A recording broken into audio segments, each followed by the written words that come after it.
brīžiem jūtos kā āksts, it sevišķi pilsētā.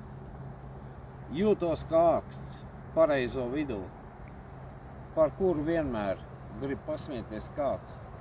Pamācīt, aizrādīt, nolamāt, kritizēt, ar pirkstu bakstīt, ka neesmu es tāds. Tāds kā viņi, kas pareizi dzīvo, kam otrs ir pusdienās, saldēdienas kārs, kas aprunā baumo, iet pār līķiem, kam spaules spožumā, samežģīts prāts. Tie smejas par ākstu, jo āksts nav kā viņi. Āksts pūlī vienmēr būs savādāks. Tie redz tikai smieklus, neredzot skumjas un asaras, kuras smaicnotiem slēp.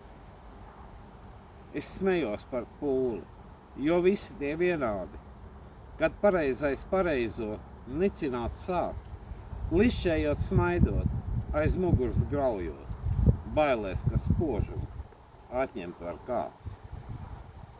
Jūtos kā āksts, pareizo vidū, tāds pats kā viņi, negribot kļūt, vēlos es palikt, tāds kāds es esmu, nepareizo kopija vēl viena būt.